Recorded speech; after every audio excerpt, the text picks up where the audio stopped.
Next one, phylogeny. Already we discussed about phylogenetic tree, phylogenetic analysis of the humans, right? From eukaryotes to Homo sapiens, right? From the eukaryotes to the Homo sapiens. So that entire thing is phylogeny, right? So evolutionary history and relationship among the species or groups of species is nothing but phylogeny. Evolutionary history, that means right from the unicellular organism, right, to invertebrates, to the vertebrates, to the mammals, the finally to the primates, and finally the Homo sapiens. All this is an evolution. And within this invertebrate, there are several invertebrates, right? Porifera, Coelenterata, Annelida, Arthropoda, which is not relevant now. So all these again within that again classification and ultimately evolved.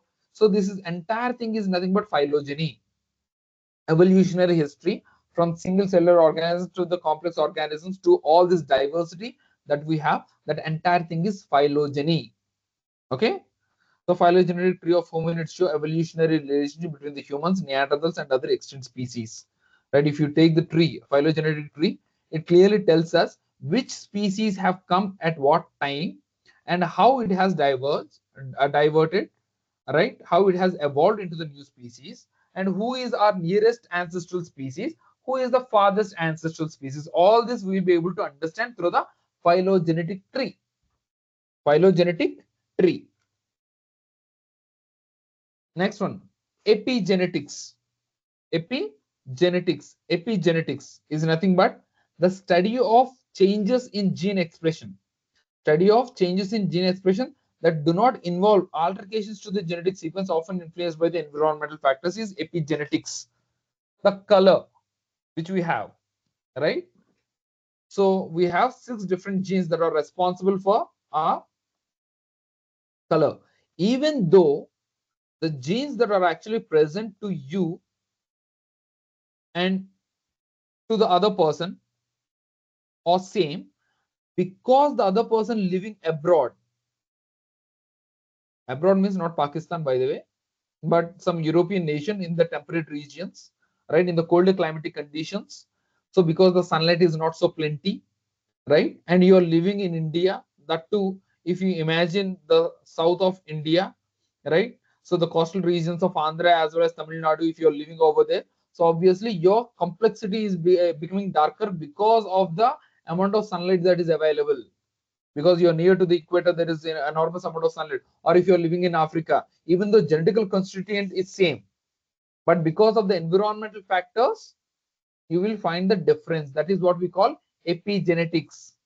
Epigenetics is nothing but the study of changes in gene expression because of the sunlight, because of the ultraviolet radiation. The genes produce melanin. The genes produce melanin concentration, and because of the higher melanin concentration, we have the darker complexion. Because of that, we have darker complexion, even though genetic constituent is same. Okay, so that is epigenetics, right? So epigenetic changes caused by stress or diet can affect the future generation without altering the genetic code, obviously, right? Because of the stress or the diet, right? So the entire future generation, the way they look might completely different. That is epigenetics. That is because of the environmental factors, but not because of the genetical factors, right? So this is the end of terminology session, right? So now, what questions do you have?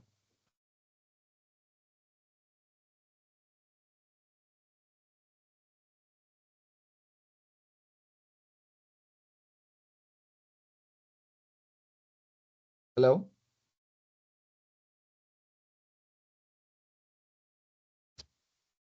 Hello? Sir, Any Yes, sir. questions? no, sir.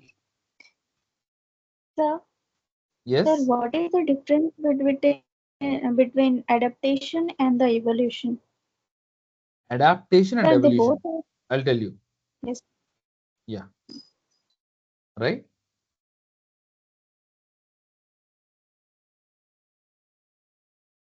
Okay. 1 minute. One. Discard.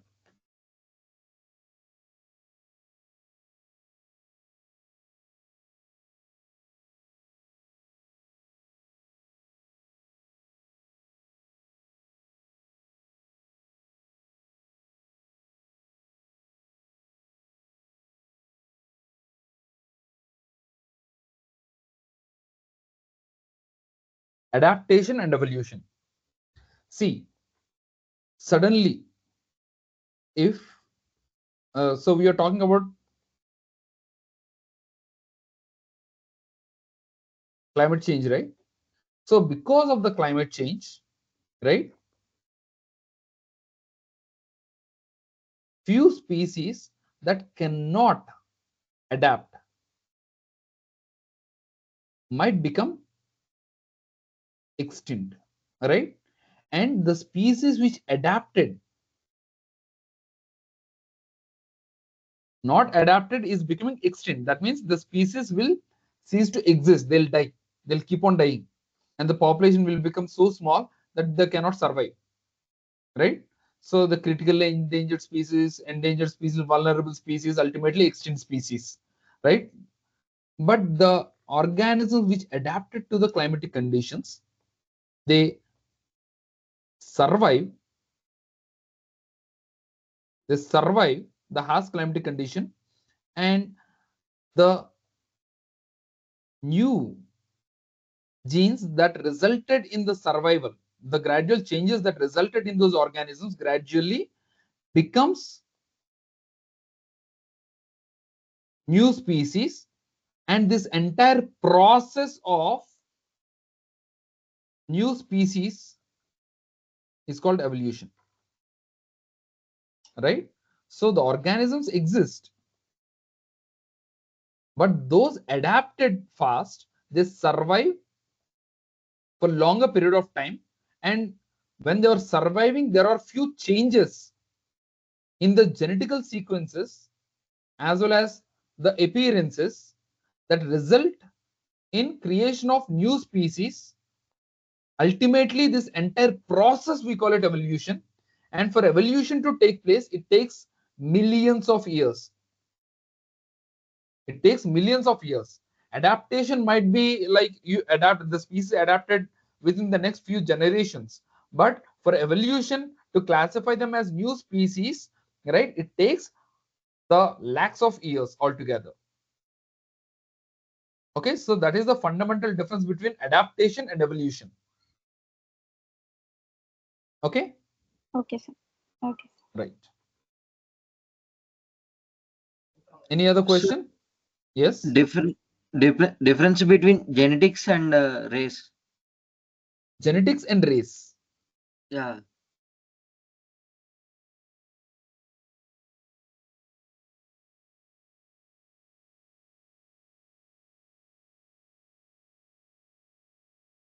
Genetics.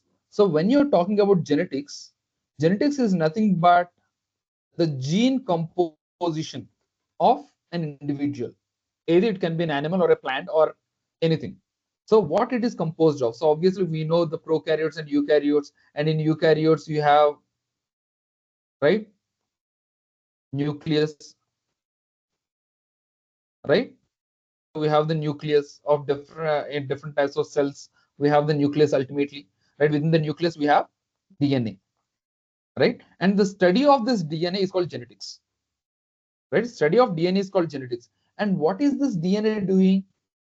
DNA is extremely long, and it has few regions called genes. It has some regions called genes, and genes are responsible for production of protein, ultimately protein or enzymes. Proteins or enzymes, and these proteins and enzymes are used in Metabolical activities, that means whatever the changes that requires in your body that is mediated by an enzyme or a protein, right? That's why the genes are directly not doing anything. They are producing proteins, and proteins are actual workers. They are working everything, whatever the changes that are happening in the body, that is mediated by them. So that's why genes are important. Genes are nothing but a coded message, and that code is transcribed into protein, and protein is actually working. That is entire thing. The study of these genes is called genetics. So how you appear, right? How you, whenever you're talking, whenever you're walking, whenever you're doing some work. So every time these genes are producing something, and because of that, you are able to exist and survive and metabolize everything. So that is genetics. And these genetics are responsible for how you look, right? These are responsible for how you look. And these genes came from your mother and father, and they got from their ancestors, and those genes are continuously passing from one generation to the other generation, right? And when you're talking about how you look, do we look different comparatively? Yes. Americans look different, Africans look different, and Caucasians look different, and as well as Caucasians or Americans, and at the same time the Mongolians look different. So all these people having the same genes look different, and you and me as well, right? We look different, right? And based upon this physical appearance, few classified them as different races, right? Even in India, when you see a Northeast Indian, you will be like a Chinese. Why that sudden difference? Because we thought that the Indians all look same. And if you're not looking same with the majority of the population, you classify them as some other country, as some other race. So that is what the race is. Based upon the physical look, you're classifying them. But even though genetically you are one and the same, genetically there is no difference. That's why there is no pure race. The race is a myth, right? But based upon the differences in appearance, you're classifying them as different. So that is race. Okay? Okay, sir. Right. Any other doubts?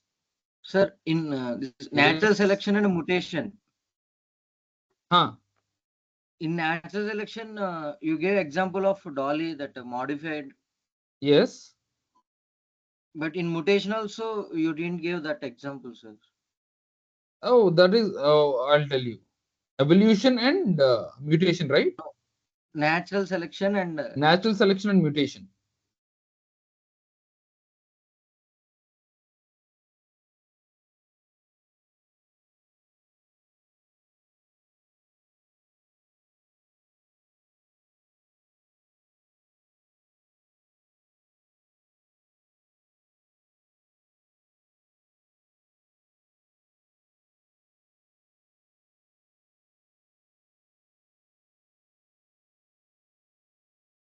Right? So first, let us talk about mutation. So what is mutation? Mutation is nothing but the change in the genetical sequence, right? Changes in genetical sequence. Imagine my genes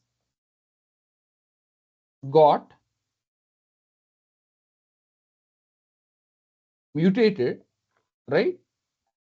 My genes got mutated, and suddenly I have become yellow in color, rather than yellow. So I'll say pink, right? I have become pink in color, right? Because of mutation, right? Because of the changes in my genes, instead of becoming Superman or Spider-Man, I have become pink in color. Now, mutation happened.